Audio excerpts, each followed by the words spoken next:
ప్రతిఘటన సినిమాతో అందులో ఆయన యొక్క మహాద్భుత నటనతో యావత్ ప్రపంచ తెలుగు జాతిని కూడా ఒక్కసారిగా ఉలిక్కిపడేది చేసి ఎంత మహానటుడినా అని మెప్పొందిన మహానటుడు కోటా శ్రీనివాసరావు గారు.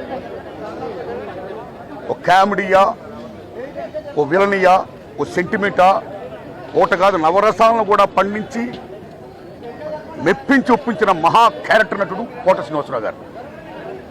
ఒక రాజనాల గారు ఎలా చూశాం, ఓ కైకాల సత్యనారాయణ గారు ఎలా చూశాం, ఓ రావు గోపాలరావు గారు ఎలా చూశాం, ఓ కోటా శ్రీనివాసరావు గారు ఎలా చూసాం. మొన్నటి దాకా రీసెంట్గా ఆయన శకం ముగిసింది. ఆయన గొప్ప స్టేజీ యాక్టరే కాదు, అనేక పాత్రలు పోషిస్తూ అనేక యాసలు మాట్లాడుతూ అనేక భాషలు మాట్లాడుతూ అన్నిటిని మించి గొప్ప స్నేహపాత్రుడు. అందరి టెక్నీషియన్ని, నటీనటుల్ని మొత్తం 24 క్రాఫ్ట్స్ను కూడా సొంతంగా ఒక అన్నదమ్ముల్లో ఫీల్ అవుతూ గొప్ప ఆప్యాతలు పెంచిన మహానుభావుడు, ఒక మాననీయ కోణం ఉన్న మహానటుడు కోటా శ్రీనివాసరావు గారు. ఇవన్నీ ఒకెత్తైతే ఆయన దగ్గర గొప్పతనం ఏంటంటే బిజినెస్ అని చెప్పి, పాన్ ఇండియా పేరు అని చెప్పి చాలామంది ఇతర భాషా నటులు తీసుకొస్తూ తెలుగు సినిమాల్లో మీరు ప్రవేశపెడుతున్నారు. అలాగా మీరు చేయడం వల్ల ఎంతమంది తెలుగు నటులు గొప్ప వాళ్ళందరికీ కూడా వాళ్ళ టాలెంట్ ఉపయోగించుకునే పరిస్థితిలో ఉంది ఈవేళ. ఇది కరెక్ట్ కాదు.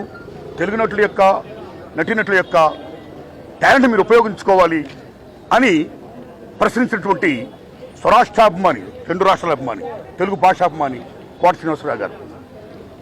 అన్నింటిని మించి వీటితో పాటు ఆయన రాజకీయంగా కూడా అమోఘంగా రాణించాడు. ఆయన విజయవాడ తూర్పు నియోజకవర్గంలో బీజేపీ ఎమ్మెల్యేగా గెలిచారు. ఆయన అక్కడ ఆయన ముద్ర వేశారు. ఆయన కమిట్మెంట్కి రాజకీయ పరంగాన, సామాజిక పరంగాన, కళారంగంగాన, ఏ రంగంగానైనా సరే ఆయన కమిట్మెంట్కి హ్యాట్సప్ చెప్తూ ఆయన లేని లోటు తెలుగు సినిమా పరిశ్రమకి పోర్చలేనిది.